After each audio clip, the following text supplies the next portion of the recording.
Voilà. Bon, eh bien, écoutez, bonjour à tous. Heureux d'être connecté avec vous depuis Cap Paris. Nous allons poursuivre nos investigations sur la situation face à la maladie, face à la mort, face au deuil, à travers un florilège de textes de la tradition juive qui sont généralement peu connus du grand public, des textes qui sont pour l'essentiel puisés dans la tradition rabbinique classique. Parce que le choix de ces conférences, c'est pas de vous dire simplement des conseils rabbiniques sur la façon dont aujourd'hui on accompagne des personnes qui sont face à cette épreuve, même si bien sûr ça peut en faire partie. Moi, j'ai pour projet de nous replonger dans ce qu'a été l'univers de la pensée des maîtres qui ont examiné la Bible, les maîtres du Talmud, les rabbins du Moyen-Âge, et comment se sont élaborées des conceptions qui aujourd'hui trouvent leur issue, si j'ose dire, mais qui sont le produit d'une histoire et qu'il est intéressant de redécouvrir parce qu'évidemment, ça permet de mieux comprendre ce qui se passe et avec aussi beaucoup plus d'honnêteté parce qu'on se rend compte à travers l'examen des sources qu'il y a des conceptions sur la maladie, sur la mort, sur la relation que les gens peuvent avoir avec Dieu, le problème du péché, tout ça, toutes des conceptions qui ne sont pas nécessairement celles que nous véhiculons aujourd'hui, celles auxquelles nous identifions, et pourtant dont notre tradition est le produit. La fois dernière, ceux qui étaient présents se souviennent, ou ceux qui ont suivi par suite à partir du site, se souviennent qu'on a surtout examiné les textes qui parlaient de la maladie. Et sans vouloir faire un retour trop important sur ce qui a été dit, si vous examinez les sources bibliques et rabbiniques que j'ai évoquées, vous découvrez que la tradition juive a globalement, on va dire, une méfiance, pour ne pas dire une défiance envers les médecins, ceux qui, à l'époque, en réalité, plus que des médecins, étaient des guérisseurs. Ils étaient des personnes qui pouvaient, par des moyens magiques ou autres, parfois vraiment thérapeutiques, aider des personnes. Mais dans le contexte biblique, ils sont mis en concurrence avec Dieu, parce que les textes traditionnels disent que c'est Dieu qui apporte la guérison.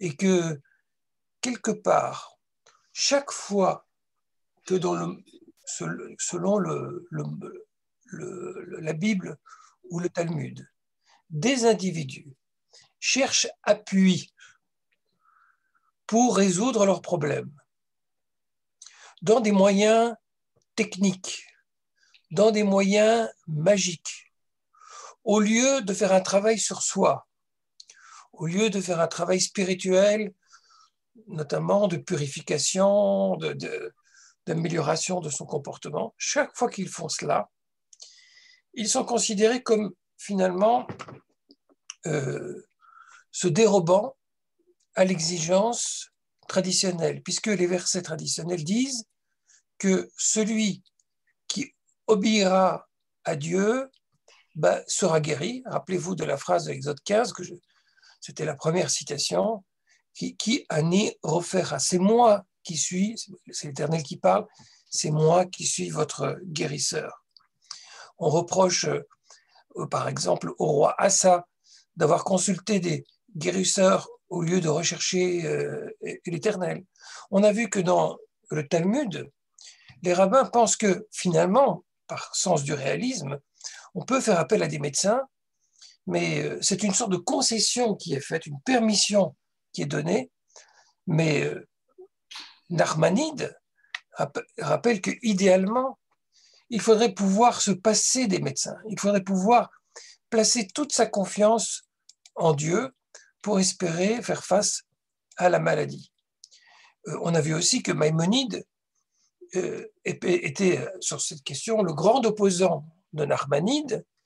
Maïmonide, lui, est d'avis que c'est un commandement que d'user de la médecine, comme il y a un commandement de restituer un objet perdu à quelqu'un qui l'a perdu, eh bien, c'est un devoir d'aider une personne à recouvrer la santé, à retrouver la santé. Et il se fonde sur ce verset pour dire que c'est une mitzvah de soigner, et comme on a un commandement aussi de préserver sa vie, eh bien, d'être soigné. Là, on voit qu'au fil du temps, les méthodes de guérison ont acquis un certain statut de science noble, d'art noble, et que on s'est, en tout cas à partir de Maïmonide, habitué à l'idée que eh bien, c'est pas parce qu'on utilise de moyens objectifs pour aller mieux qu'on est nécessairement dans la défiance envers Dieu. Et c'est cette conception-là qui donne aujourd'hui à la médecine un statut tout à fait légitime qui a prévalu dans la tradition juive, mais il reste en arrière-fond une idée très intéressante sur laquelle j'ai insisté la fois dernière. C'est que on continue à considérer, avec le fameux chirurgien anatomiste Ambroise Paré que je citais, que si les hommes soignent, c'est Dieu qui guérit, c'est lui qui reste le guérisseur.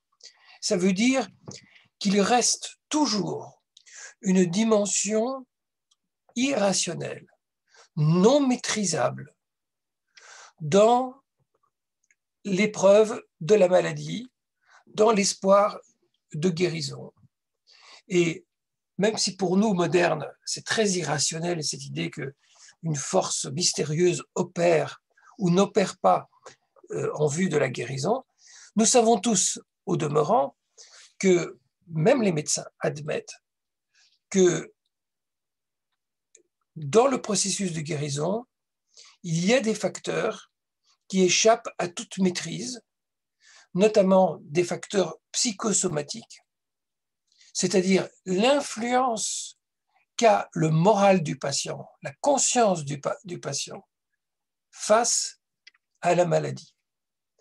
On sait que quand on donne des médicaments qui sont des placebos, des médicaments qui sont entre guillemets des faux médicaments, mais avec la conviction qu'il y a une forte chance que ce soit un bon médicament, ben, il y a près d'un tiers des personnes chez qui ça produit un effet positif. Alors c'est très très curieux, c'est très mystérieux. Ça explique aussi pourquoi parfois des traitements tout à fait fantaisistes ont un certain degré d'efficacité. Mais l'individu, les êtres humains sont des êtres complexes qui ne sont pas faits que de molécules.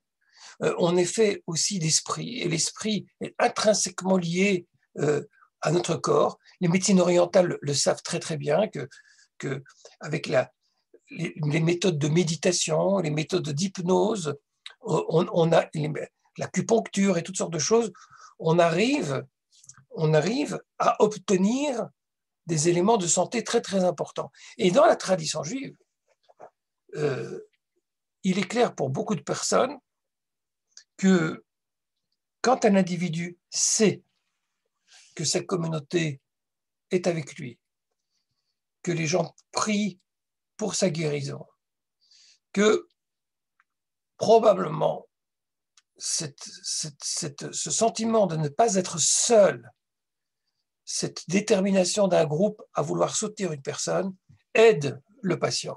Bien sûr, ce n'est pas des choses que l'on peut mesurer, mais qu'on est en droit de supposer. Et les sources que nous avons examinées ont cet intérêt, offrent cette lumière très intéressante, que le facteur humain, le facteur psychique, le facteur mental joue un rôle important. Et la conclusion de tout ça, et je vais passer au sujet d'aujourd'hui, la conclusion de tout ça se condense dans la mitzvah de Bikur Cholim, la mitzvah de rendre visite aux malades. On a vu plusieurs citations dans lesquelles on a dit que celui qui visite les malades enlève 1/60 de la mort, que celui qui ne visite pas un malade, c'est-à-dire qu'il ne lui apporte pas son soutien, c'est comme s'il versait son sang.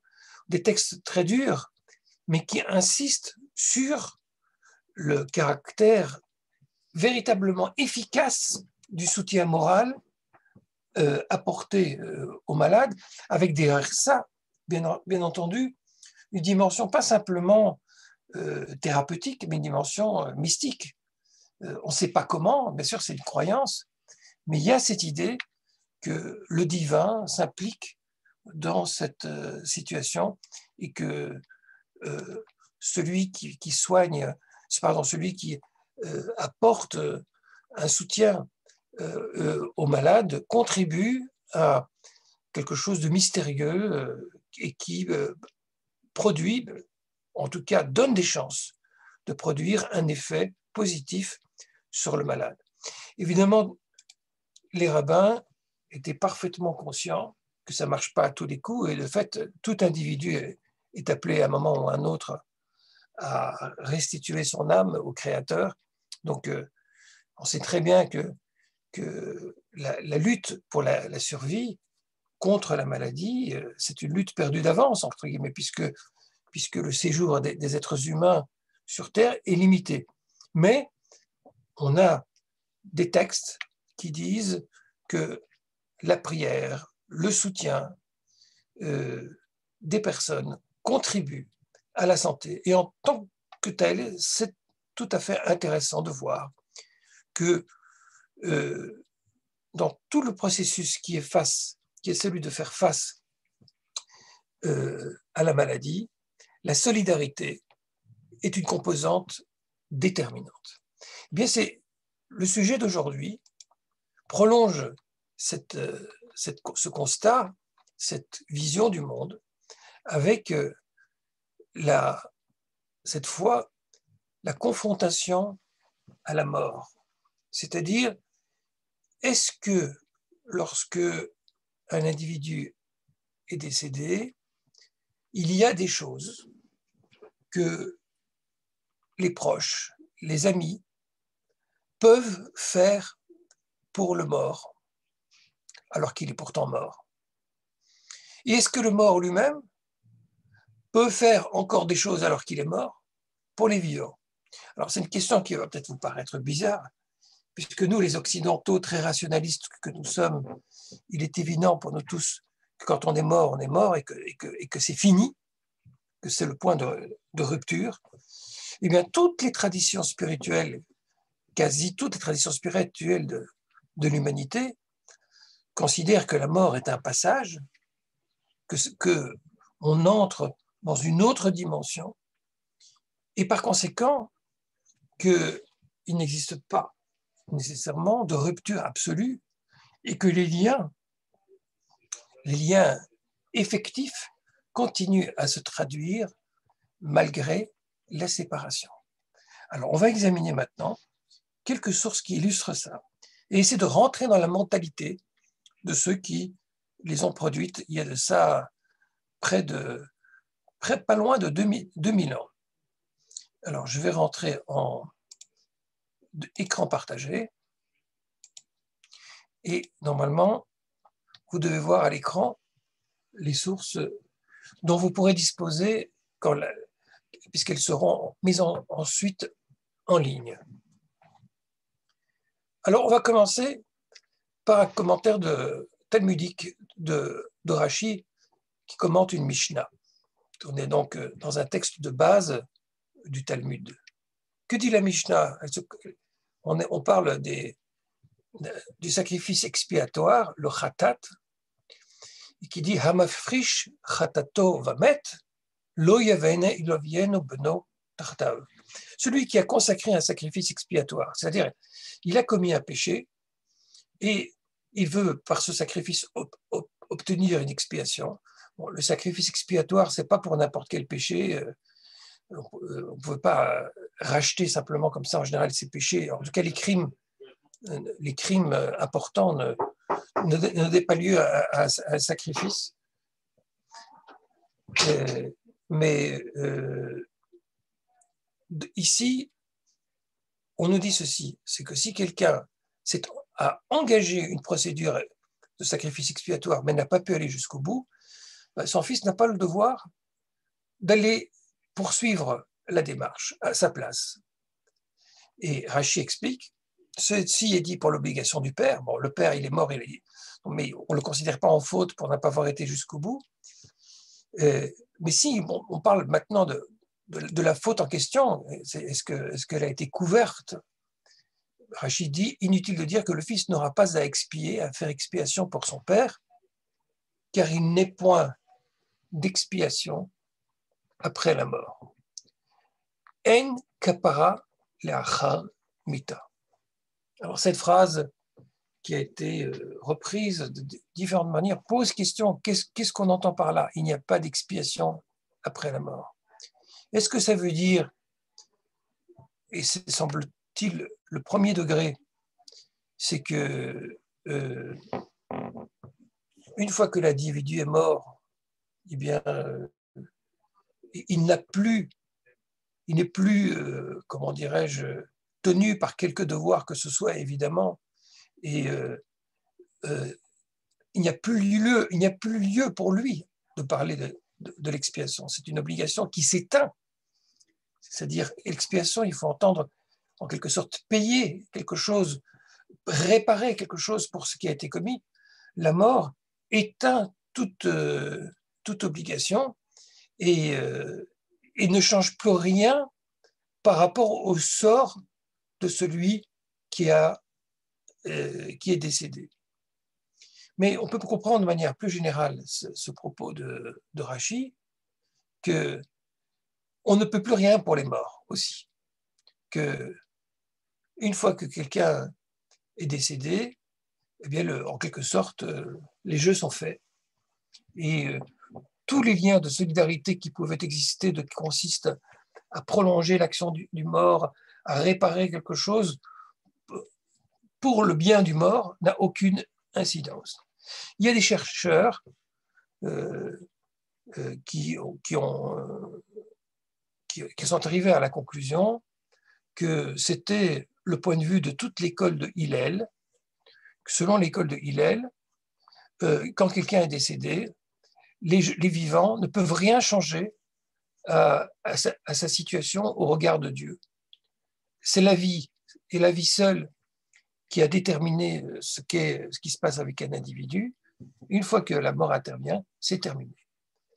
Mais selon cette autre analyse, l'école de Shammai, au contraire, disait que ce n'est pas comme ça, et que malgré la mort, il y a toujours des liens de solidarité qui existent, et on va essayer de voir comment et pourquoi.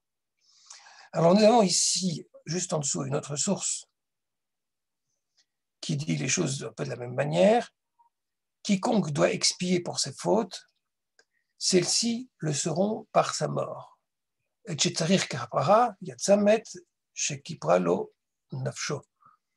là, il y a une idée supplémentaire, c'est que l'individu qui devait payer, purger, en somme, c'est ça le terme qu'il faudrait utiliser pour parler d'expiation, purger sa faute par un acte, sa propre mort, est un acte expiatoire. Et c'est une idée très, très ancrée. C'est quand un individu meurt, et d'ailleurs suivant là aussi les conditions de sa mort, elle est expiatoire. Elle a une valeur expiatoire pour lui. Elle peut, en d'autres termes, faire payer ce qu'il avait en quelque sorte comme dette dans ce monde-ci. La mort peut l'éteindre. Dans le Talmud de Babylone, nous avons quelques exemples assez déroutants sur ces liens expiatoires avec notre monde. Une idée en général pour laquelle les Juifs, on dit « Ah, ça, c'est pas des idées juives, c'est des idées chrétiennes. » Mais regardez bien ce qui en est dit. Rabbi Amir enseigne pourquoi l'épisode, la paracha, de la mort de Myriam, dans le livre des Nombres, est-il contigu à celui de la vache rousse. La mort de Myriam, rappelez-vous, elle devient lépreuse parce qu'elle a médit sur Moïse. Et pourquoi cet épisode de la mort de Myriam est-il lié à celui expiatoire par excellence de la vache rousse? Je vous rappelle, les cendres de la vache rousse, c'est un rituel décrit dans le livre des Nombres qui servait à fabriquer les eaux amères. Ces eaux amères qui étaient projetées sur ceux qui avaient le plus haut degré d'impureté. Donc c'est un rite de purification et expiatoire par excellence. Alors pourquoi l'épisode de la mort de Myriam est-il relié de manière étroite à celui de la vache rousse? Pour t'enseigner que comme la vache rousse apporte expiation, la mort des justes expie. Pardon, c'est pas l'épisode de la médisance de Myriam, c'est l'épisode de la mort de Myriam lorsqu'elle décède. La mort de Myriam a été mise en relation avec le caractère efficace des cendres de la vache rousse. Et Rabbi Elazar dit pourquoi l'épisode de la mort des fils d'Aaron est-il contigu à celui des habits du grand prêtre? De même que ces vêtements du grand prêtre par lesquels, quand il exerçait le grand prêtre, apportaient l'expiation à tout Israël et apportaient non pas la rédemption mais l'expiation. Je corrige. Eh bien, la mort des justes expie. La mort des justes expie. Alors là, c'est très curieux, cette idée que la mort des justes expie. On l'a vu avec Myriam, maintenant on le voit avec les fils d'Aaron. L'expiation n'est pas simplement pour Myriam ou pour les fils d'Aaron eux-mêmes qui, par leur décès, sont désormais, comment dirais-je, déchargés d'un certain nombre de fautes qu'ils auraient pu commettre. Non, l'idée, c'est que ce sont des personnalités très importantes, des personnalités publiques, qu'elles n'ont pas une destinée uniquement individuelle. Et quand elles meurent, elles apportent l'expiation pour l'ensemble du peuple. Donc on a ici une idée très chrétienne que quelqu'un meurt et que sa mort apporte le pardon des péchés, en quelque sorte. Ça ne veut pas dire de tous les péchés. Ici, il n'est pas précisé qu'il y a une espèce d'amnistie générale. Donc, de ce point de vue-là, ce n'est pas comparable au Christ dans les sources chrétiennes, mais il y a l'idée qu'il y a une dimension expiatoire. Et peut-être que certains d'entre vous savent que selon les lois de la Torah, en tout cas c'est développé dans la Mishnah, quand le grand prêtre mourait, tous ceux qui étaient exilés pour avoir commis des fautes de homicide involontaire, et qui étaient exilés dans des villes de refuge, pouvaient rentrer dans leur maison. Il y avait une amnistie, comme si la mort du grand prêtre produisait une expiation générale. Donc c'est très, très, très, très curieux. Alors comment est-ce que nous, modernes, on peut comprendre et entendre ça? C'est difficile, on est dans une vision très, très, très mystique des choses, mais vous avez probablement remarqué que quand il y a la mort d'un grand personnage, ben, ça crée une sorte d'électrochoc, ça crée une grande émotion. Et pendant un temps, malheureusement souvent limité, mais pendant un certain temps, on a une espèce de paix des braves, des gens qui ne se parlaient pas, qui pendant un certain temps sont prêts à communier ensemble autour de la mort du personnage important, comme si s'opérait une espèce de réconciliation. Encore aujourd'hui, la mort des individus produit, des grandes personnalités, produit un choc. Regardons, bon, là ce sont des morts violentes, mais si je pense à Martin Luther King, par exemple, l'effet a été foudroyant sur la société américaine. Ce n'est pas toujours le cas. Mais c'est sûr que la mort d'un grand personnage donne l'impression qu'il y a une mutation qui se passe dans la société, quelque chose de significatif se produit, et il y a une sorte de temps de relâche. Mais bon, on est très loin avec ça de la conception mystique ici, qu'il y a une espèce d'existence collective et que la mort des individus apporte expiation sur les individus, sur d'autres individus.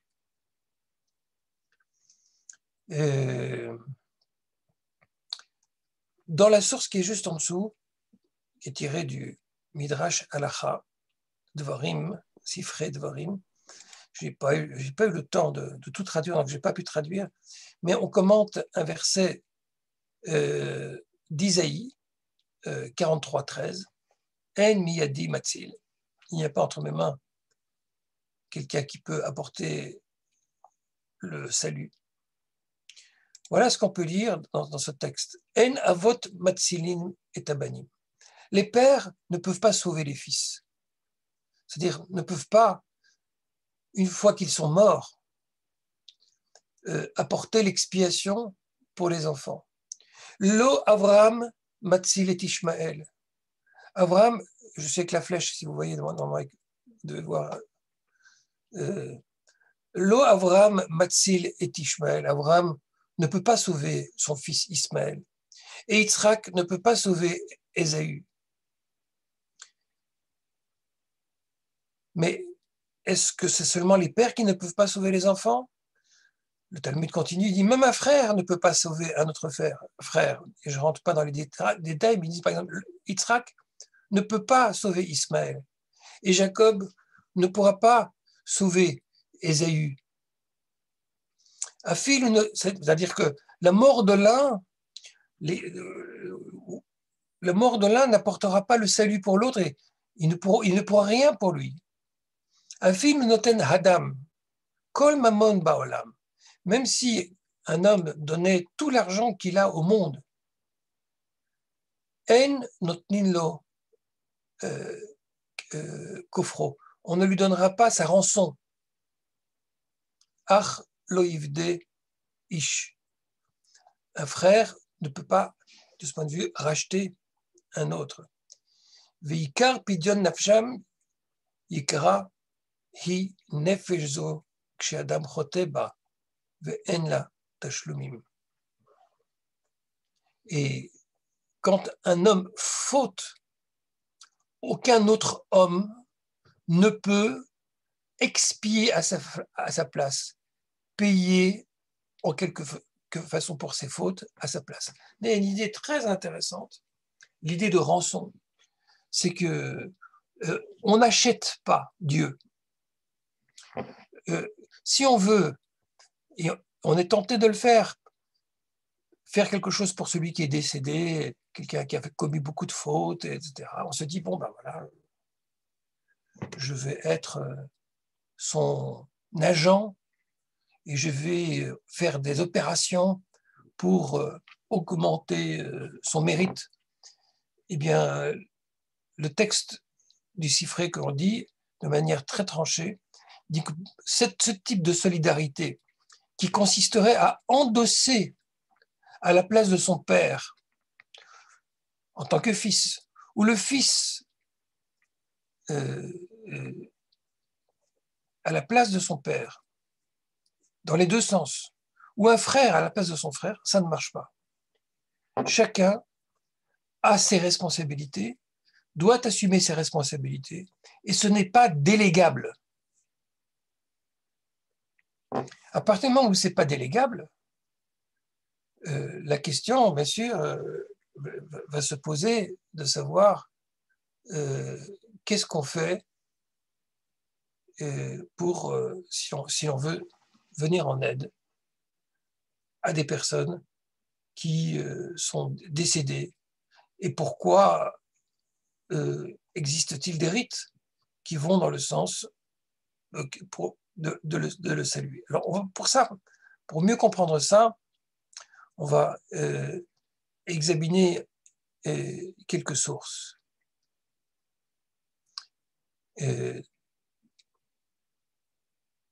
Cette phrase est en contradiction avec le verset qui est interprété en Deutéronome 21, là, que je suis en train de mentionner sur le papier. On a un verset qui dit, c'est à propos d'un cadavre qui a été trouvé dans les champs et les personnages des villes viennent faire un rite d'expiation pour ce sang innocent qui a été versé. Une prière est indiquée, apporte expiation à ton peuple Israël que tu as racheté, n'impute pas le sang innocent au sein de ton peuple Israël, et ce sang lui sera expié. Donc là, on a justement l'idée qu'il y a une responsabilité collective pour du sang versé, et il y a une demande d'expiation au nom de l'ensemble de la communauté qui est faite. Et à ce propos, un autre midrash, Sifrei Dvarim, dit « Apporter expiation à ton peuple, c'est pour les vivants, mais que tu as racheté », pourquoi ? On se demande pourquoi le verset indique « Asher Padita », que tu as racheté, comme si on revenait en somme en arrière. C'est pour dire que les morts ont encore besoin eux-mêmes d'expiation. Chez Ametim Tzrichim Kapara. Alors, voilà, nous sommes là au point, on va dire, nodal, c'est que dans les sources que nous venons de citer, il y a comme une tension, comme une contradiction. D'un côté, on dit on ne peut plus rien pour le mort, chacun prend ses responsabilités, un individu ne peut pas se substituer à un autre. Et de l'autre côté, on voit qu'il y a des rites qui se mettent en place, qui sont des rites qui visent à franchir cette frontière et néanmoins penser l'incroyable, c'est-à-dire que on va essayer d'obtenir le pardon, en fait, pour des personnes qui pourtant ne sont plus dans ce monde et ont en quelque sorte terminé leur parcours sur Terre et ont épuisé les chances de construire leur identité pour le monde à venir. Voilà, donc il y a deux écoles. Comme tout à l'heure, nous avons vu qu'il y avait deux écoles, semble-t-il, en tout cas selon Finkelstein, un des chercheurs, qui dit que une fois que quelqu'un est mort, aucune prière ne peut rien changer, et d'autres qui disent que oui, les prières peuvent changer. Ici, de nouveau, on a cette idée que d'un côté, les morts ont besoin d'expiation, et de l'autre côté, qu'un individu ne peut pas se substituer à un autre. Comme vous le savez, les sources juives ne sont pas unanimes, hein, ce n'est pas une doctrine philosophique cohérente, ce sont des confrontations d'idées et d'opinions, des courants d'idées. Et on voit qu'il y a eu depuis très longtemps ce débat de savoir si la responsabilité pouvait être distribuée ou s'il était exclusive. Est-ce qu'on peut, quand quelqu'un ne peut plus, parce qu'il est mort notamment, est-ce qu'on peut être son agent ou ce n'est pas admissible, ou c'est même répréhensible d'imaginer une chose pareille. Et là, on en arrive à des sources tout à fait intéressantes et curieuses pour nous, mais qui sont très parlantes. Hein. Regardez, dans le traité de Babylone, traité Sota, on est au bas de la page 9, là. Le thème traité Sota met en scène le roi David, qui pleure. Il pleure la mort de son fils Avshalom. Pourtant, Avshalom s'était révolté, hein, ceux qui connaissent l'histoire, il s'était révolté contre son père, voulait prendre le pouvoir à la place de son père. Mais David pleure parce que, pour des raisons que je ne peux pas expliquer ici, il est intimement convaincu que c'est par sa propre faute que Avshalom en est venu là où il en est venu, et ils se sont responsables, ils sont coupables. Il aime son fils, d'une part, mais aussi ils se sont responsables de la situation. Et le Talmud dit que à 8 reprises dans le texte, David appelle Avshalom Bni, Bni, Bni, mon fils, mon fils. Voilà. Pourquoi? Alors, 7 invocations, 7 fois il a dit mon fils, comme si le mot mon fils était le cœur de sa prière. Pour le sortir des 7 compartiments du Gehinnom. Gehinnom, c'est la vallée des morts, une vallée qui a été identifiée autour de Jérusalem, mais qui symboliquement représente ce qu'en français on appelle l'enfer. Et là, oui, le Talmud parle de l'enfer et des compartiments de l'enfer, comme s'il y avait des étages, et que David a imploré Dieu pour le sortir, son fils, des 7 compartiments de l'enfer. Et la 8e imploration, certains disent pour réunir sa tête à son corps, parce qu'on lui avait coupé la tête. Et l'idée de couper la tête à un individu, de la séparer, dans le monde antique, c'est non seulement considéré comme opprobre, mais aussi comme quelque chose qui peut porter préjudice pour un individu, pour qu'il repose en paix. Il ne repose pas en paix tant que son corps est délabré. Et d'autres disent qu'il a fait cette 8e invocation, non seulement pour le sortir de l'enfer, mais pour l'amener au monde à venir. Là, on a un exemple type d'une situation dans laquelle quelqu'un a prié pour un mort, pour obtenir une forme d'expiation, pour lui épargner les tourments de l'enfer. Et qui est plus est encore, pour l'amener jusqu'au monde à venir. Donc, c'est pas n'importe quoi. Si Avshalom était reconnu coupable, la prière de son père aurait inversé la situation. On est donc ici dans une conception totalement contraire à celle qui dit que les pères ne peuvent pas sauver leurs enfants.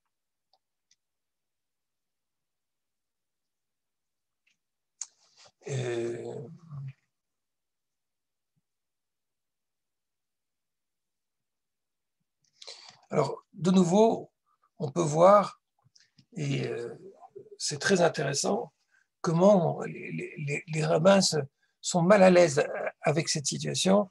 Et là, j'ai un texte que je n'ai pas eu le temps de traduire, mais qui est tiré de Haï Gaon, qui vit vers le XIe siècle, un des grands maîtres des grandes académies de Babylonie.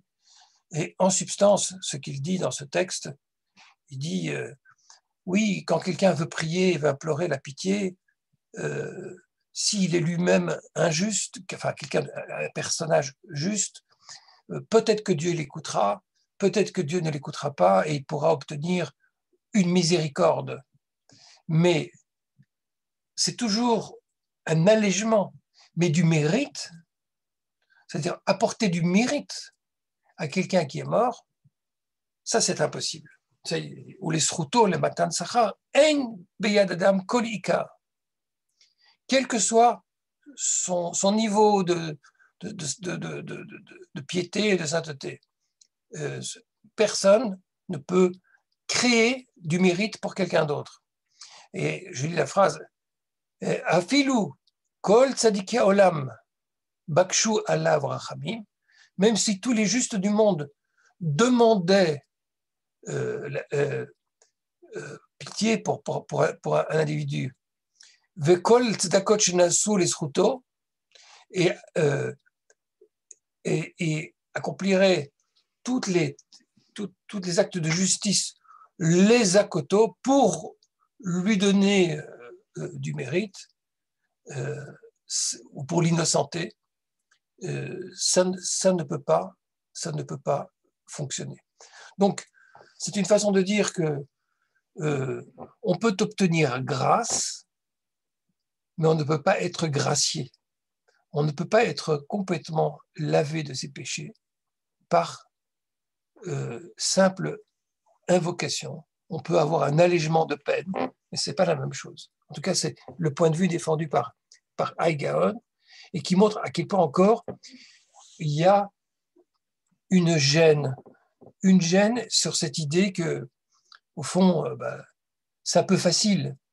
Les gens peuvent faire n'importe quoi pendant leur vie, et puis on va prier pour eux, et on va retourner la situation. Et puis, de l'autre côté, il y a ceux qui se disent, si les liens entre les personnes, c'est des choses qui sont fortes, c'est des choses qui continuent à exister. Personne n'existe de manière purement individuelle.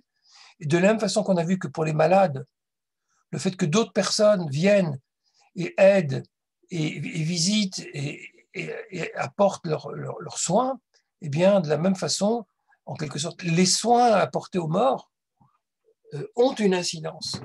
Et on se révolte contre cette idée que les jeux soient déterminants, de manière définiment joués.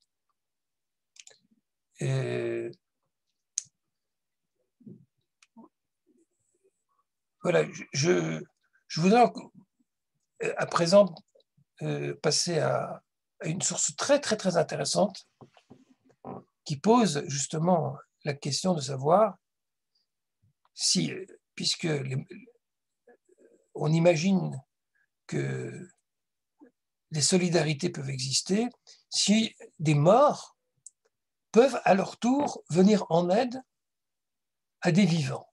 Donc on inverse maintenant la situation et vous avez sous les yeux un texte talmudique du traité Sota qui parle de la faute des explorateurs. Vous vous souvenez que 12 explorateurs ont été envoyés pour déterminer si il était possible de conquérir la terre de Canaan. Et le verset dit qu'ils remontèrent par le Negev et puis il n'y a plus qu'un individu qui se rend à Hebron. Il y a un singulier bizarre qui apparaît. Vayavo, au lieu de Vayavo ou at Hebron. Là, le Midrash exploite cette anomalie pour dire que c'est parce que Kalev, qui était un des 12 explorateurs, s'est détaché du groupe, de la bande des explorateurs, et il est allé s'épancher sur la tombe des patriarches à Hébron, à Hebron. Et qu'est-ce qu'il a dit? Mes pères, implorez pour moi la miséricorde, de sorte que j'échappe à la conspiration des explorateurs. Alors là, vous voyez, il y a comme une ligne téléphonique de communication entre le monde des vivants et le monde des morts, et la Kalev clairement en appelle à l'aide aux patriarches pour qu'ils interviennent et qu'ils le sauvent de la conspiration des 10 autres explorateurs. Il avait Josué avec lui, mais les 10 autres étaient opposés et ils demandent de l'aide. Je m'arrête un instant pour vous poser une question. Ça ne vous rappelle pas un débat, ça, cette histoire d'aller consulter les patriarches? Ça ne pose pas un problème? Qu'est-ce que vous en pensez?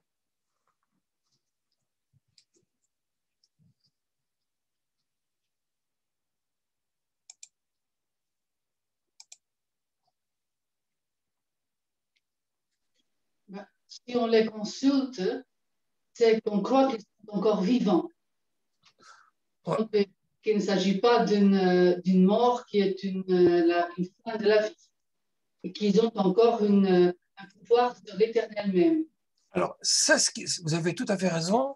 Ce texte indique clairement que quand on est mort, ben, on n'est pas complètement inerte, absent. En tout cas, ce texte-là, on verra qu'il y en a d'autres, laisse entendre que si pas tous les morts, en tout cas certains morts, ne sont pas tout à fait morts, qu'ils ont une autre vie dans une autre dimension, qu'il est possible de communiquer avec eux et d'obtenir une aide à leur égard. Je voudrais vous citer un exemple dans le livre de Samuel. Le roi Saül, à un moment, il part au combat et il fait appel à une nécromancienne, c'est-à-dire j'allais dire une sorcière, mais bon, c'est un mot trop péjoratif, mais une femme qui a des pouvoirs pour pouvoir entrer en contact avec le monde des morts. Et elle réussit à faire réapparaître le prophète Samuel, qui rentre en communication avec le roi Saül. C'est un texte inouï, c'est-à-dire un texte unique dans lequel on voit une opération de nécromancie qui fonctionne. Parce qu'on pouvait penser en lisant la Torah qui condamne la nécromancie, que la Bible condamne la nécromancie parce que c'est une pratique désuète, une pratique magique qui est du charlatanisme, et que qu'elle est complètement inefficace, c'est qu'elle sert uniquement à calmer les peurs des gens, comme on va voir aujourd'hui certains astrologues pour se rassurer. Mais on voit que pour les rédacteurs bibliques, le rédacteur des livres de Samuel, eh ben, pas du tout. La nécromancie, ça fonctionne vraiment. Et la preuve, c'est qu'il y en a une qui avait réussi à faire revenir le prophète Samuel. Samuel vient et parle au roi Saül, lui annonce d'ailleurs de mauvaises nouvelles. Et clairement, ça confirme ce que vous venez de dire, c'est que déjà dans la Torah, pardon, je veux dire dans la Bible, déjà dans la Bible, il y a cette idée que non seulement il y a un monde des morts, ce qu'on pouvait déjà tirer de la Torah, parce que quand les patriarches morts, on dit qu'ils ont été adjoints, il y a un terme un peu bizarre, ils ont été adjoints à leur père, ce qui laisse penser qu'ils les ont rejoints dans une autre dimension que le monde des morts. Mais là, ça va plus loin. Ces morts ne sont pas tout à fait éteints, puisque, en tout cas, Samuel parle. Mais attention, on ne connaît pas la situation de Samuel avant qu'il ait été sollicité. Comme on ne sait pas, dans le fameux Midrash qu'on vient de lire, quelle est la situation des patriarches quand ils sont consultés. Il arrive que quelqu'un dorme, n'est-ce pas, qu'il est dans une espèce de léthargie, et puis qu'on le secoue, il dit oh, réveille-toi, on a besoin de toi, parce qu'on vient te consulter. C'est un cas imaginaire, et on va le voir que c'est probablement le cas le plus généralement admis, que les morts dorment en réalité. Ils dorment, mais en certaines circonstances, on les réveille. Dans tous les cas, c'est clair qu'il y a la croyance ici que les morts ne sont pas tout à fait morts au sens que nous l'utilisons. Ils sont morts définitivement dans le sens où ils sont passés inéluctablement dans une autre dimension. Ça, c'est irréversible. On n'a pas, dans la Bible en tout cas, des personnes qui reviennent dans le monde. On verra un peu plus loin qu'il y a une tradition juive où il y a des revenants. Il y a des revenants. Mais ce sont des revenants qui viennent pour un temps très, très limité. C'est une croyance qui va apparaître plus tardivement. Mais ici, en principe, en tout cas, les gens ne reviennent plus au monde comme ils étaient au monde avant. La mort est définitive. Mais il y a cette croyance qu'on peut encore entrer en relation avec eux et qu'ils ont un effet, il y a un effet décisif comme s'il pouvait changer le devenir des choses. Alors, les références du texte de nécromancie, là, je ne les ai pas en tête tout de suite, mais je peux vous les... Je prends une seconde, je vais essayer de vous trouver ça. Sinon, quelqu'un me le demande, sinon je vous l'enverrai par la suite.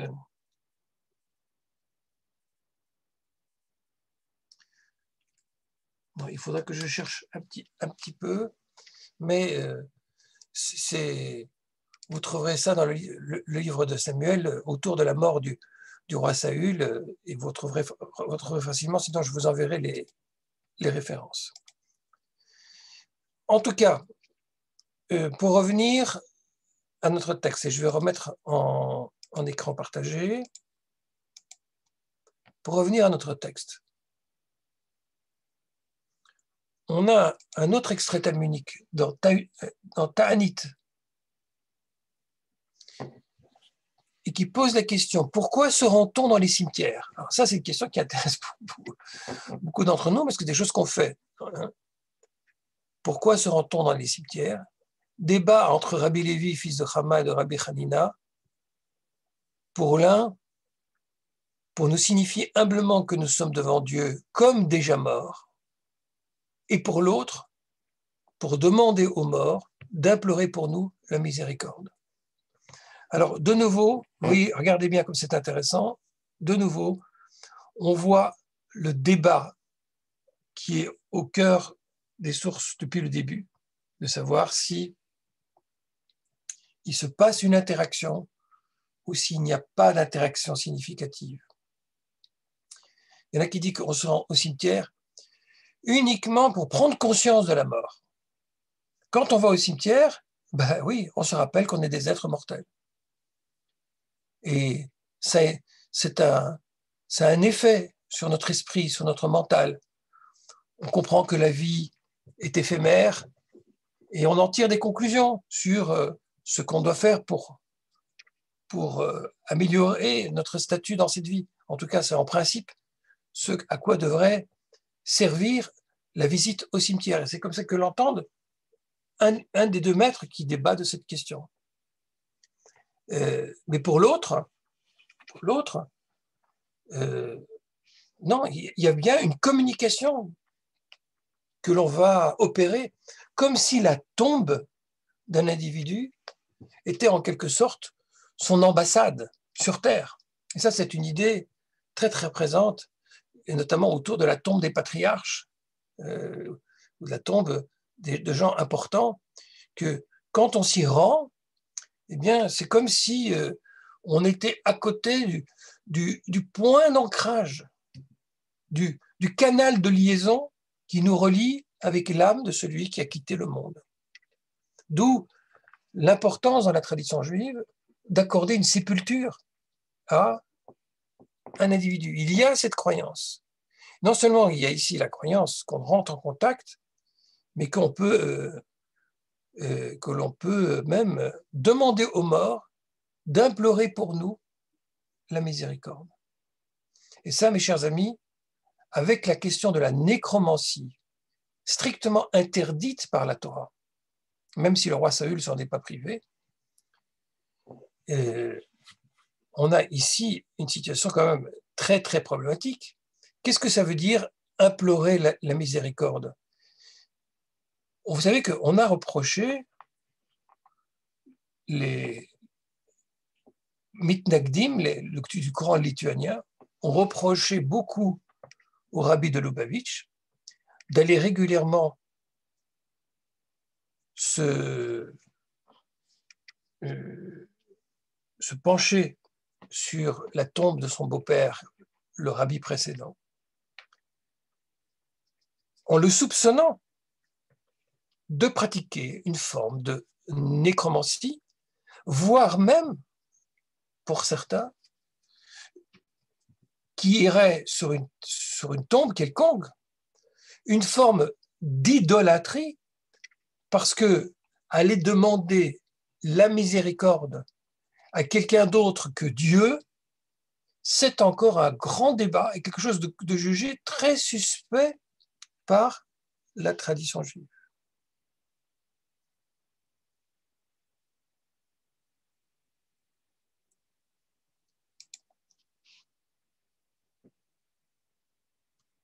Est-ce qu'on a l'impression en lisant ce texte que nos prières adressées à Dieu risquent de ne pas suffire pour obtenir gain de cause, pour obtenir le soutien divin, comme si nous avions besoin d'aide subalterne, d'aide adjointe, complémentaire, pour pouvoir augmenter ses chances d'être entendu et écouté. Mais vous vous rendez bien compte que là, il y a une forme de culte qui risque d'associer à Dieu d'autres puissances. Finalement, l'idolâtre, c'est ce qu'il fait, hein, il met ses œufs dans plusieurs paniers, et il peut aussi s'adresser à l'Éternel et puis à d'autres dieux pour augmenter ses chances de soutien. Alors regardez le texte qu'on a ici sous les yeux dans Sanhédrin. Reish Lakish enseigne: quiconque place toute sa force de conviction dans la prière, ici-bas, écarte les ennemis d'en haut. Et Rashi explique les anges de service. Rabbi Yochanan enseigne que toujours l'homme implore la miséricorde divine afin que tous s'efforcent de le soutenir et qu'il n'y ait point d'ennemis dans l'en haut.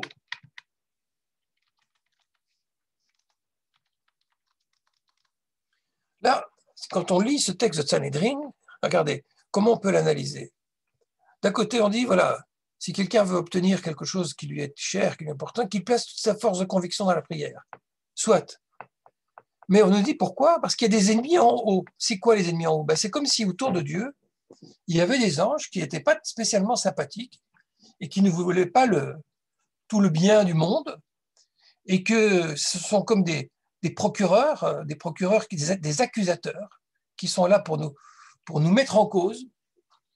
Et il faut prier avec toute sa conviction pour les écarter.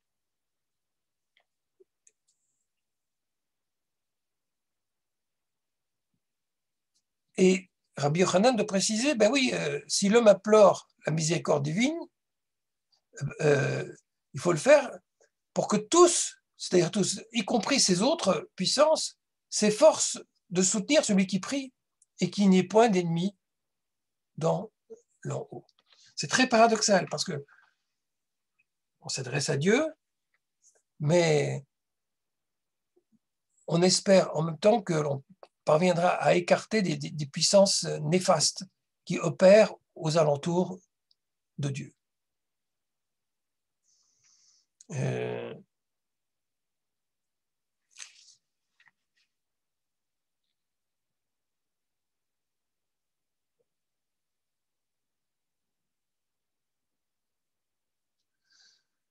Voilà. Juste un petit instant, je vérifie quelque chose.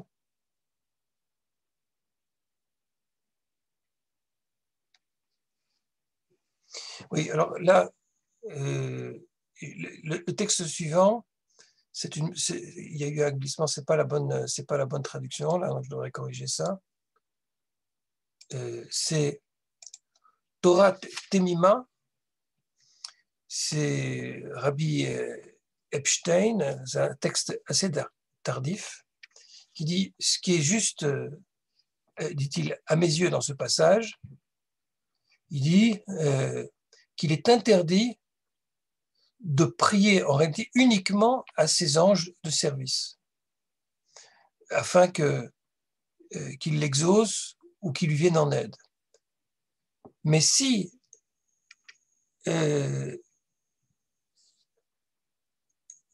la prière est de demander à ces anges que eux-mêmes à leur tour implorent au Dieu, alors à ce moment-là, c'est autorisé. Là, de nouveau, on voit par ces contorsions de commentaires comment un maître assez tardif se mesure au fait qu'on ait fait appel à d'autres forces que Dieu. Il dit, oui, c'est permis d'intervenir, de leur demander d'interférer, à condition que ce soit non pas d'agir par eux-mêmes, par leur propre puissance, mais qu'à leur tour, ces forces supérieures intercèdent, c'est-à-dire plaident leur cause devant le Saint béni soit-il, qui est du coup le seul décideur en la matière. Je vais vous donner un exemple de ça, une illustration de ça, liée au folklore juif que certains d'entre vous certainement connaissent. Vous savez qu'avant de chanter le kiddush du vendredi soir, il y a un chant auquel souvent on a droit. Luc, je fais appel à toi. Qu'est-ce qu'on chante avant le kiddush le vendredi soir? Shalom Aleichem. Voilà. Alors, j'ai cru que tu allais dire Eshetrail mi yimtza, le chant à la femme vaillante, mais comme tu n'es pas très féministe, donc tu as pensé tout de suite aux anges plutôt que aux femmes. Et bon, je te le reproche pas. Hein, mais Luc a parfaitement raison. Le chant populaire, c'est Shalom Aleichem Malaché Hachar. Mais c'est quoi ce chant? Qu'est-ce que ça vient faire là? Au moment où on va s'adresser à Dieu pour sanctifier le Shabbat. On s'adresse aux anges. On leur parle. Et on leur demande quoi? On leur demande de nous apporter la paix du Shabbat. Mais est-ce que c'est pas suspect? J'ai cru qu'on devait, dans la tradition juive, s'adresser qu'à Dieu. Et là, de nouveau, on a un lien avec le monde d'en haut. Alors regardez, il y a un petit midrash que j'ai présenté ici, que vous connaissez peut-être, en petit caractère. C'est lié autour d'une tradition du traité Shabbat qui dit que deux anges de service, celui du bien et celui du mal d'ailleurs.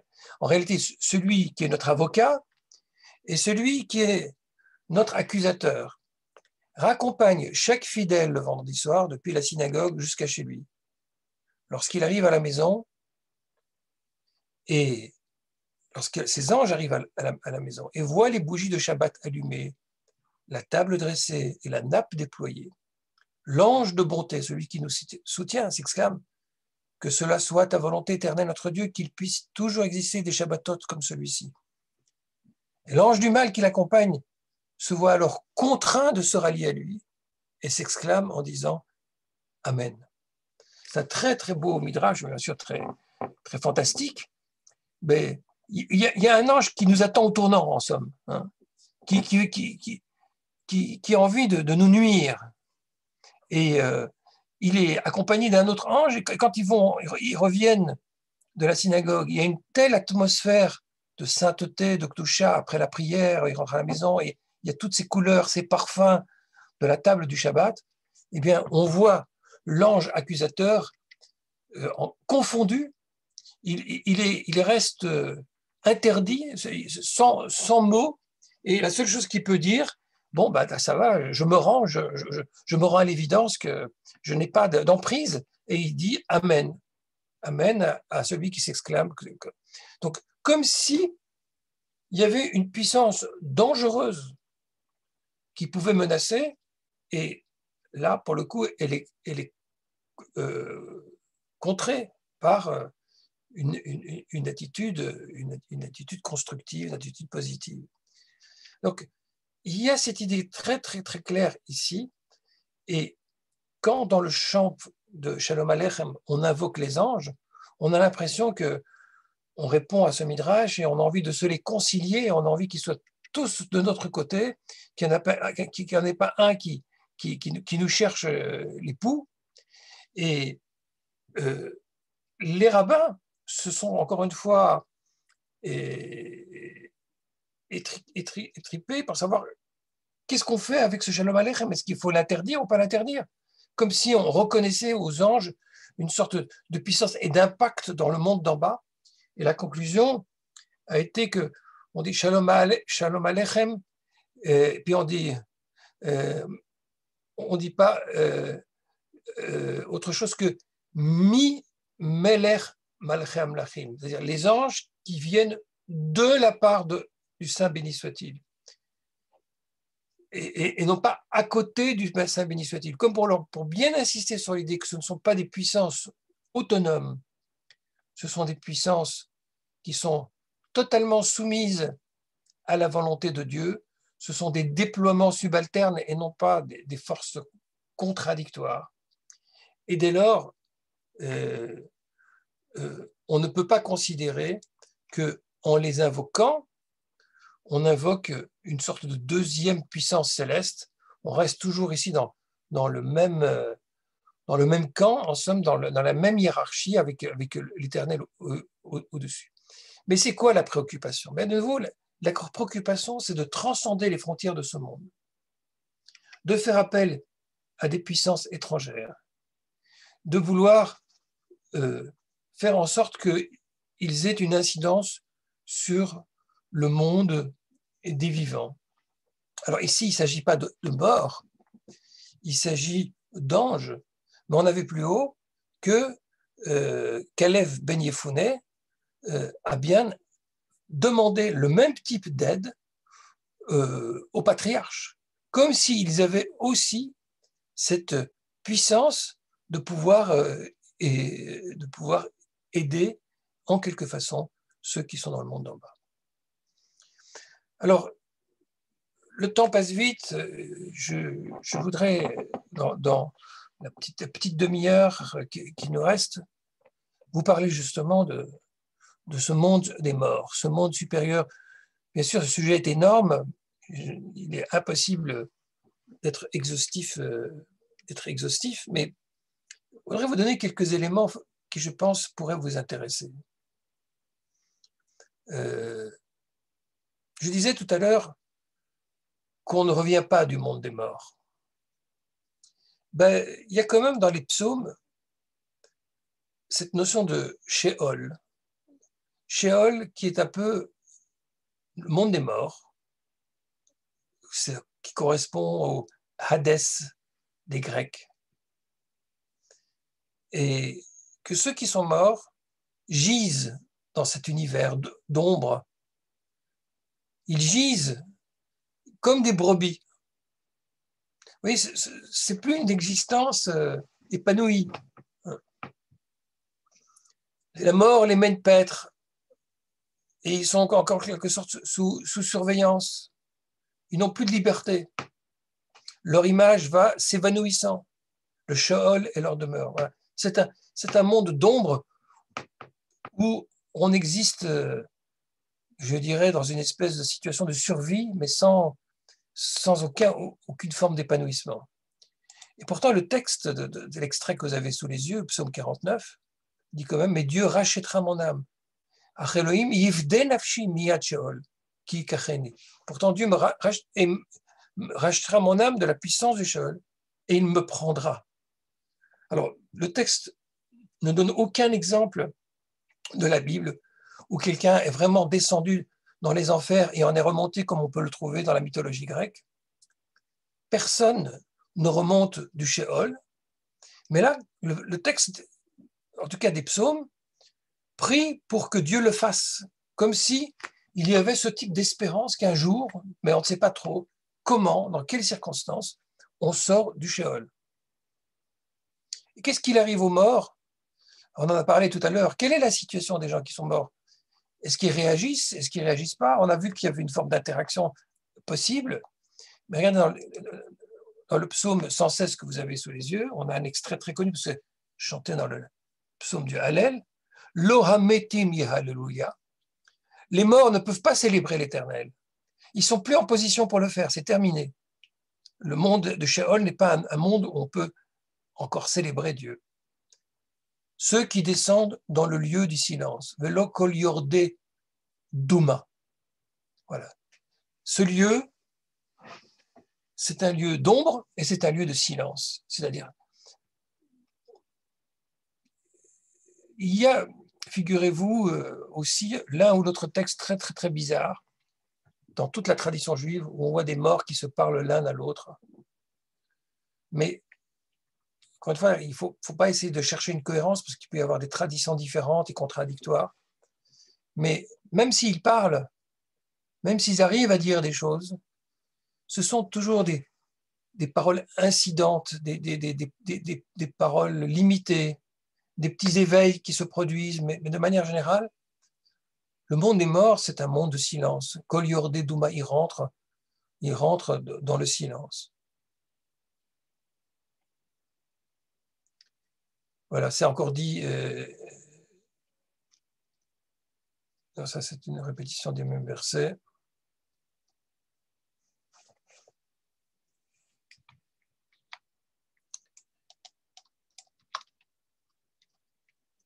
Alors, si on va avoir un peu plus de précision, entre guillemets, précision, parce qu'on sait tout sauf une science, mais si on va un peu rentrer dans l'univers mental de l'Antiquité, parce que c'est pas simplement, encore une fois, c'est pas simplement les Juifs qui parlaient de l'au-delà. Toutes les spiritualités, les religions parlaient de l'au-delà. Chacun, on en fait des peintures, on a toute une littérature antique qui décrivent le monde d'en haut. Même chez Platon, dans le livre de la République, consacre des chapitres dans lesquels il décrit qu'est-ce qui se passe dans le monde d'en haut, qu'est-ce qui advient aux âmes. Et pour Platon, justement, les morts reviennent dans le monde.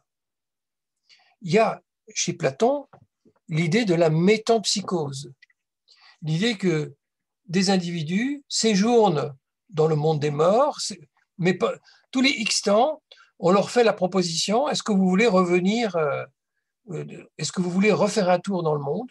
Et s'ils acceptent, on les renvoie dans le monde, mais on les renvoie, selon ce qu'en dit Platon, selon leur niveau.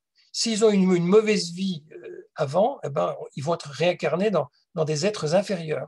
S'ils ont une vie plus distincte, plus distinguée, ils vont être incarnés dans des êtres supérieurs. Vous savez que cette conception est totalement à la base de l'hindouisme, cette idée des cycles de réincarnation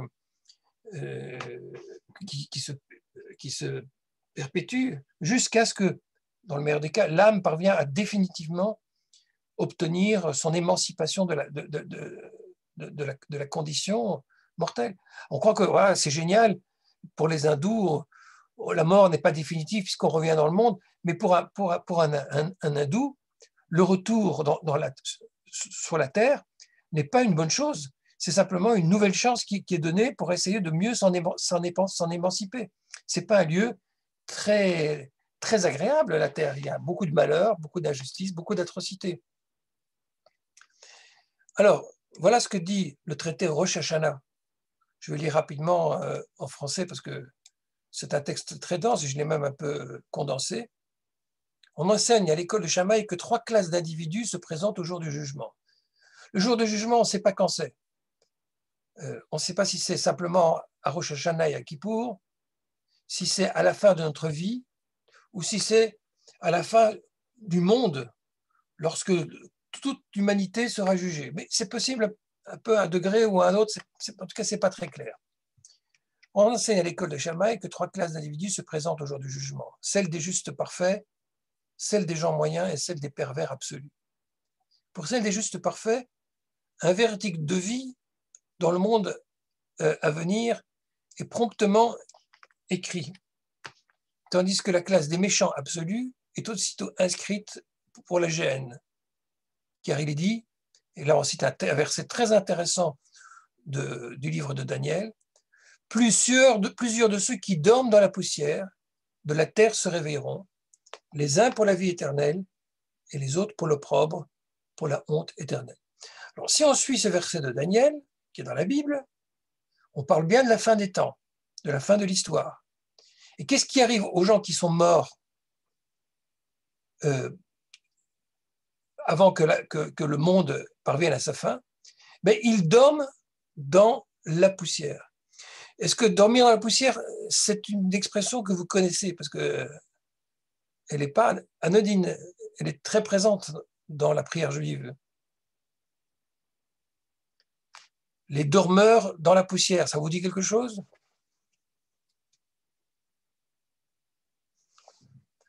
Alors je vais aider Luc. Umekayem emunato, termine la phrase, dans la Mida.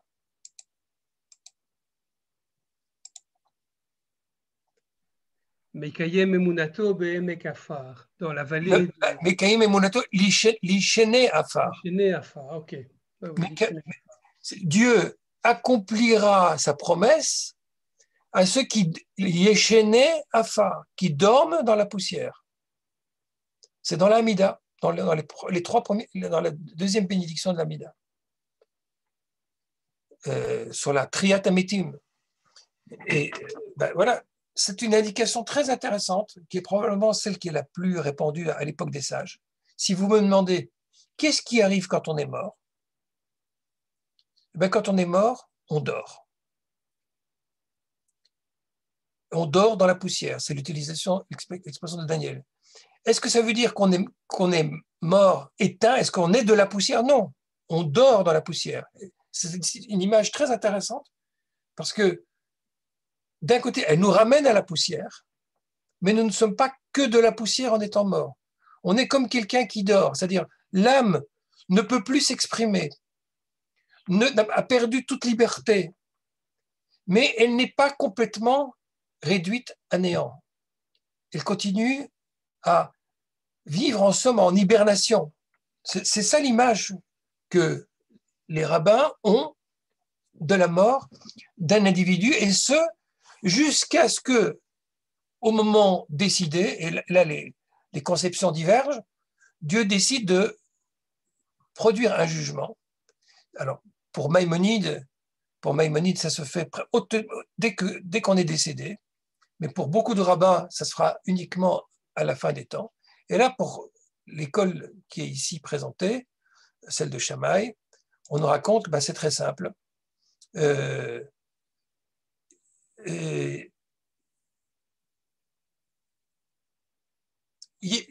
dorment dans la poussière, et puis au moment du jugement, ils se réveillent, et il y en a qui sont envoyés directement au paradis, d'autres qui sont envoyés directement dans la géhenne, dans l'enfer. Et puis, quant aux gens de moyen mérite, qu'est-ce qui leur arrive? Les gens de moyen mérite, pour que ce soit clair entre nous, c'est 99,999% des gens. Hein. La plupart, ce n'est pas des crapules finis, ni des juste parfaits. Quant aux gens de moyen mérite, ils descendront dans la géhenne. Ce n'est pas très agréable. Ils gémiront et en remonteront. Car il est dit, je mettrai ce tiers dans le feu, je le purifierai comme l'on purifie l'argent, je lui prouverai comme on éprouve, je l'éprouverai sans doute. Voilà. Je l'éprouverai comme on éprouve l'or. Il invoquera mon nom et je les exaucerai.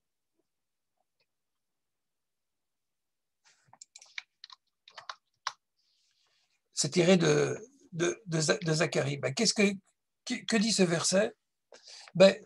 C'est vraiment un lieu très particulier dans lequel on descend, mais exactement comme on met du métal dans le feu. En mettant du métal dans le feu, on permet d'enlever toutes les imperfections, les salissures, et on purifie l'or. Donc c'est en réalité un purgatoire. L'enfer qui est décrit ici pour la majorité des Juifs, c'est un purgatoire. C'est un endroit où on se corrige. Alors, apparemment, ce n'est pas agréable, puisque il est dit, ils gémiront. L'hébreu n'est pas très clair, d'ailleurs, il dit Betsaf Tsefim, et on ne sait pas trop ce que ça veut dire, mais pour Rashi, ça veut dire quand même, oui, ils subissent quand même, on les travaille, quand on travaille le métal, ça travaille, quoi. Donc c'est comme si il y avait vraiment une sorte d'épreuve que doit traverser celui qui doit descendre dans la géhenne. La géhenne décrite dans de nombreuses sources comme un lieu de flamme, comme ici, comme un lieu de feu. Donc, ce n'est pas un endroit très agréable. Mais, évidemment, pour ceux qui ont une qualité de métal très bonne, ben, ce feu va aisément les polir et ils vont ressortir très, très, très, très, très bien.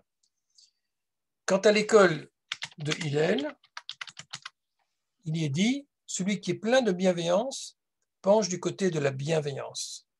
À cette troisième classe de gens s'applique, et à cette troisième classe de gens s'applique la parole de David. J'aime l'Éternel, car il entend ma voix. Donc Hillel, lui, il dit cette troisième classe, elle doit se considérer comme pas trop malheureuse, car Dieu va être à l'écoute de tous ceux qui vont passer dans ce purgatoire. Tout le passage s'applique à eux, jusqu'à « j'étais abaissé et il m'a porté secours ». Alors, qui s'en sort pas bien? Ben, ceux qui sont les criminels d'Israël ou des nations. Ils descendent avec leur corps droit dans la géhenne et ils subissent un jugement de 12 mois. Après quoi, leur corps sera anéanti et leur âme brûlée. Le vent en diffusera la poussière sous les pieds des justes. Alors, quand on est très méchant, quand on est horrible, quand on est un criminel pervers, eh bien, qu'est-ce qui nous arrive? On termine en poussière sous la plante des pieds des justes. Voilà, ça c'est le sort réservé aux très méchants. Mais il y a encore pire que ça. Ça, c'est ceux qui sont les grands criminels. Mais les hérétiques, les traîtres, les tyranniques, donc encore une catégorie supérieure, ou plutôt inférieure, ils descendront au fond de la géhenne et ils seront condamnés à y rester pour l'éternité. Donc, il y a dans ce texte de Talmud Rosh Hashanah plusieurs conceptions de l'enfer. Une, effectivement, d'un enfer éternel, mais ça, c'est vraiment réservé pour les crapules d'entre les crapules des crapules. Un autre qui est de dire on y reste pendant 12 mois et puis on en remonte. Et ça, c'est quand même les criminels d'Israël David, il passait un an entier. Et puis on comprend par là que les autres, qui sont les moyens, les gens du commun, ben, ils sont là pour moins d'un an. Eh bien, chers amis, ça va vous expliquer une des coutumes de deuil les plus importantes de la tradition juive. Alors, je vous laisse réfléchir un instant, je ne sais pas si vous avez une idée à quoi je fais allusion, mais entre ce texte qui dit qu'on reste 12 mois dans la géhenne et le texte qui dit que ceux qui sont moyens, ils resteront moins que 12 mois, il y a une tradition de deuil. Est-ce que quelqu'un sait? L'ensemble de la Shiva. Oui, oui. La Shiva, les Shloshim et le Yahrzeit. Alors, tu veux dire l'ensemble du Hevel, c'est-à-dire du temps de deuil, puisqu'il y a la Shiva, c'est les 7 jours, les Shloshim, les 30 jours, et puis l'année. On voit qu'effectivement, le deuil, c'est un an. Mais c'est à la lumière de cette tradition, on comprend pourquoi c'est un an. Enfin, en tout cas, je ne dis pas que ce texte est à l'origine de la tradition, mais il l'illustre. Et il illustre en disant quoi? Il illustre en disant que pendant 12 mois, on est au fond dans une période sensible. Parce que si quelqu'un a commis des fautes, il risque de rester longtemps dans la géhenne pour purger ses fautes jusqu'à ce qu'il puisse en ressortir, comme il en ressortira avec le meilleur, mais forcément diminué de toutes les scories, de tous les défauts qu'il devra abandonner et laisser. Comment, j'en sais rien, mais on voit que les rabbins qui ont écrit ces textes imaginaient que le séjour dans la géhenne durait entre 1 heure et 12 mois. Et que ceux qui restent au-delà de 12 mois, c'est vraiment les crapules finies sur lesquelles il n'y a absolument aucune chance de faire quoi que ce soit. C'est vraiment les criminels d'entre les criminels. Attendez, je termine juste l'idée, puis je vous donne la parole. Mais en fait, comment la tradition juive a rendu ça? Elle s'est dit une chose. pendant 12 mois, on récite le Kaddish pour quelqu'un qui est mort. Et le Kaddish, j'espère qu'on aura l'occasion d'en parler, c'est une prière qui accompagne le défunt, qui l'accompagne et qui le soutient. C'est nouveau dans cette conception qu'on peut faire quelque chose pour celui qui est mort en l'accompagnant dans le périple qu'il doit mener dans la première année de son départ. Si cette première année de 12 mois de GN s'opère directement après la mort. Mais dire le Kaddish pendant 12 mois, vous vous rendez compte que c'est un gros problème, parce que si je récite le Kaddish pour accompagner un mort pendant 12 mois, je laisse entendre qu'il a besoin pendant 12 mois d'être accompagné, autrement dit que c'est un grave criminel, puisqu'il faut quand même être assez mauvais pour avoir eu besoin de 12 ans de purgatoire. Et c'est pourquoi la tradition juive a pris pour habitude qu'on récite le Kaddish pendant 11 mois et puis qu'on s'interrompt. Pourquoi? Pour essayer d'accompagner en fait quelqu'un au maximum. On ne sait jamais, on ne sait pas quelle faute qu'un individu a pu commettre, on ne sait pas comment Dieu le juge. Donc, ce n'est pas grave si on fait plus de Kaddish. On en fait un maximum et on en fait jusqu'à 11 mois. Mais on s'arrête quand même un mois à l'avance parce que si on allait jusqu'au bout des 12 mois, ce serait une façon pour nous de dire qu'il a vraiment besoin d'avoir eu les 12 mois d'expiation et donc de lui accoler la suspicion qu'il est un criminel. Donc ça, c'est quelque chose qu'on ne veut pas faire.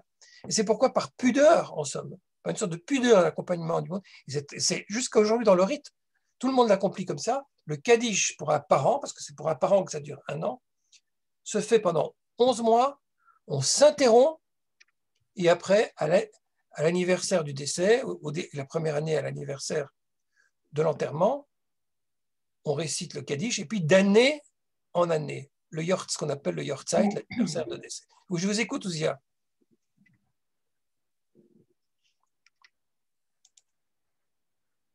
Il faut ouvrir le micro parce que je ne vous entends pas. Ouzia? Oui. Peut-on relier cela à la coutume qui fait qu'on ne se rend pas au cimetière pendant 12 mois? Alors ça... C'est une coutume ainsi, donc je suis en train de me poser la question, est-ce qu'il y a un rapport ou pas de rapport avec ce que vous venez de dire, ou c'est tout à fait autre chose? Alors, autour de la visite oui. dans les cimetières, il y a toutes sortes de coutumes. Et par exemple, en Israël, la coutume la plus répandue, c'est qu'un mois après le décès, on pose déjà la pierre tombale. Oui. C'est-à-dire que c'est même pas qu'on a déjà visité le mort après les 7 jours, à la fin des 7 jours, et au 30e jour, il a déjà sa pierre tombale. Et dans la coutume ashkénaze, mais ça dépend encore des pays, parfois la pierre tombale, c'est à l'année du décès. Oui. Et certains, effectivement, ont pour tradition que pendant 1 an, ils ne vont pas au cimetière, mais c'est absolument pas obligatoire et c'est très variable. Ça n'a rien à voir avec le propos que vous avez tenu. Non. Voilà. En attendant, je peux répondre à Martine, c'est au premier livre de Samuel, chapitre 28, Saoul et la nécromancienne. Moi, je voulais revenir avec la question justement autour justement du deuxième paragraphe de la Shmona, de la Hamida, Amechaya Metim. Oui. Et donc, bon, moi personnellement, c'est une idée avec laquelle j'ai énormément de difficultés. Oui. Également avec les textes qui sont mentionnés dans que tu nous as exposés par rapport au traité de Rosh Hashanah, dans la mesure où je peux comprendre qu'on voit ça comme quelque chose de symbolique, mais comme comme symbolique, ça peut vivre dans mon cœur, je peux le vivre. Mais en toute rationalité, j'ai le sentiment que c'est tout à fait impossible. Par contre... Qu'est-ce qui est impossible? que les morts revivent.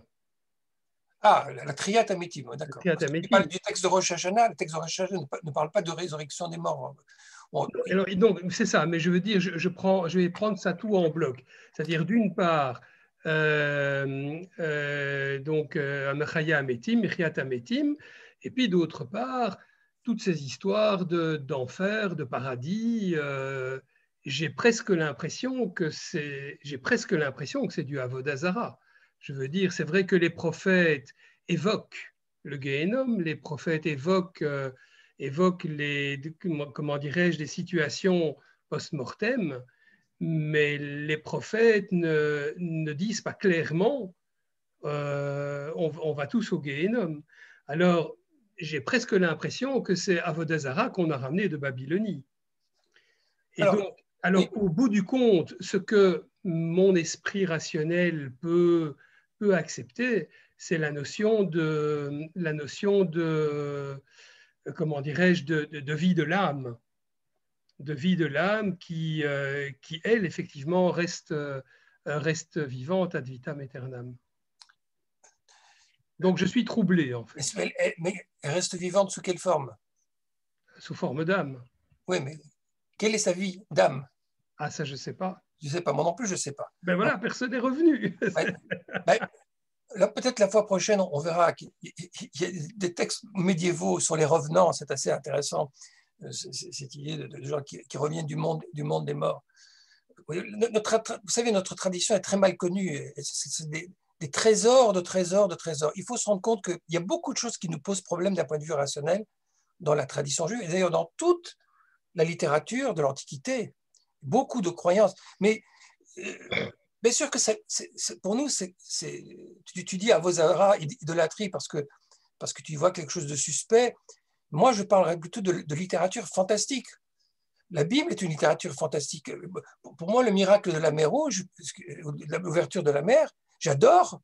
Je trouve ça très cinématographique, mais c'est fantastique. On est dans une littérature. Tout ce qui est miracle est fantastique.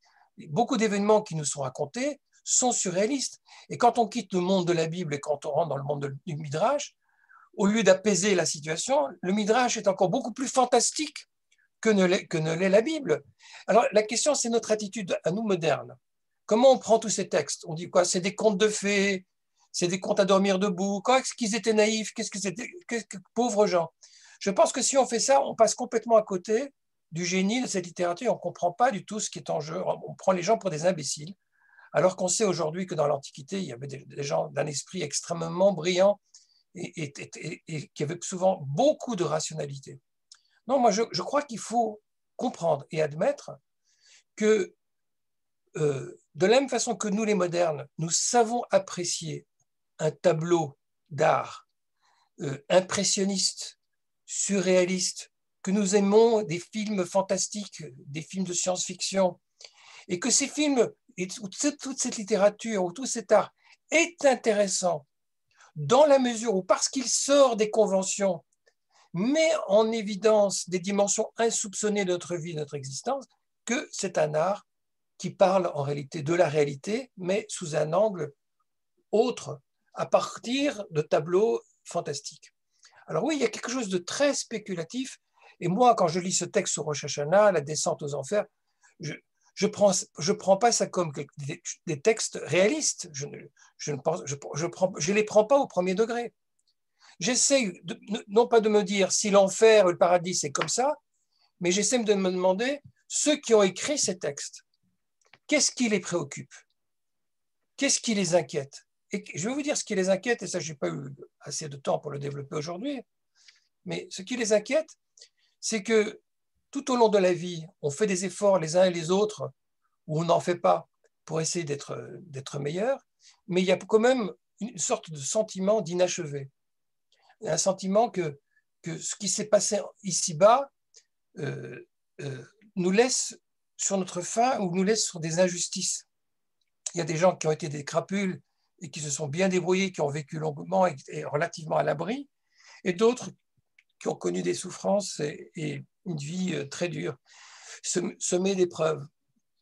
Et cette conscience que l'exercice de la justice divine ne peut pas se réduire au champ de notre monde, a induit que le monde à venir, le monde des morts, n'était pas simplement un monde de retraite dans des espèces de cavités sombres ou semi-dormantes, mais que c'était un monde dans lequel, au bout d'un certain moment, il allait avoir des formes de réparation, des formes de correction.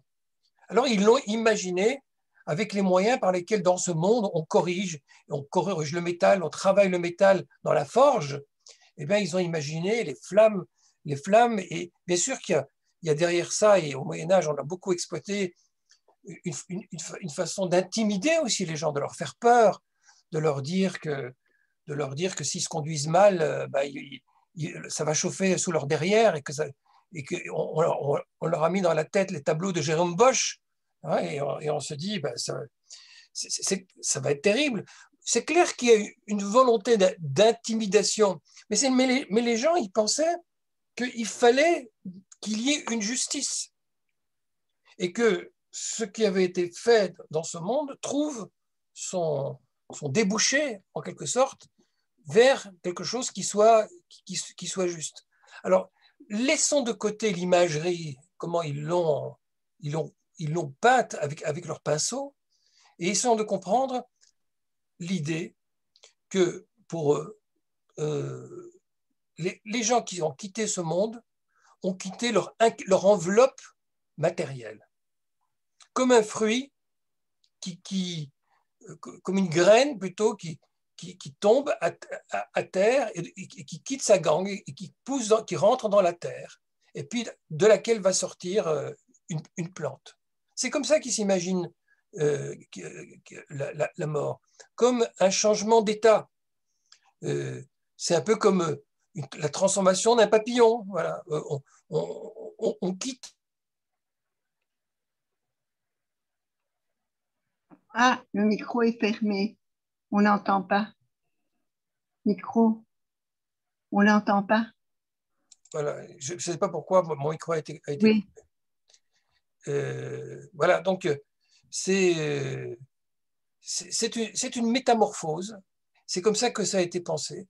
Mais une métamorphose avec cette idée maîtresse que ce qui se passe dans le monde d'après n'est pas sans lien avec ce monde-ci, c'en est la conséquence.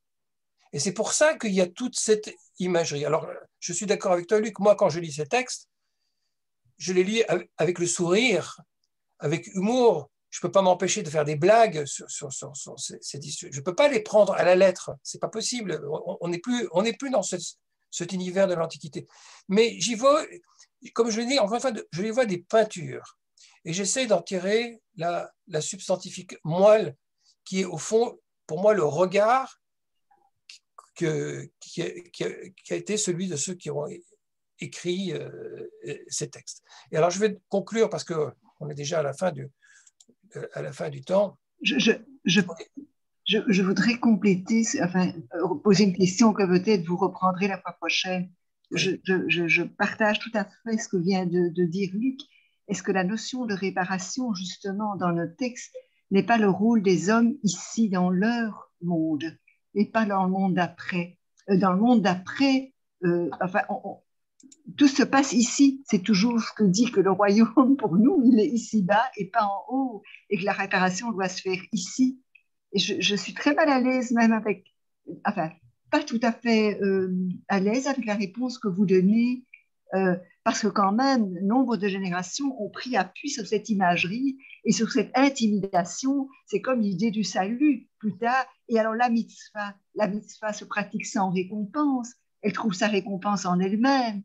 Donc, promettre une récompense dans l'au-delà pour quelque chose qu'on n'a pas réparé ici-bas, là, je suis un peu perdue. Voilà, je vous livre ça. Je comprends qu'on n'a pas le temps, peut-être la fois prochaine. Je vais en dire un mot et on continuera la prochaine. Oui. Moi, je suis à titre personnel complètement d'accord avec vous et je vais même aller plus loin. Je veux dire, une des grandes caractéristiques qui nous a fait basculer du monde de l'Antiquité et du Moyen-Âge vers le monde de la modernité, c'est justement le réinvestissement de ce monde, alors qu'au Moyen-Âge, les gens vivent dans la perspective d'aller vers un autre monde. Et que ça, c'est un grand basculement qui s'est produit. Mais attention, la tradition juive, même quand elle a pensé, elle a imaginé qu'il y avait un monde de réparation, parce que ce monde-ci, tel qu'il est, ne suffit pas à réparer, n'appliquait pas nécessairement que les gens se détachaient de ce monde ou que les gens considéraient qu'il n'y avait plus rien à réparer, plus rien à édifier dans ce monde. Ce ne sont pas des idées contradictoires, il faut bien le comprendre.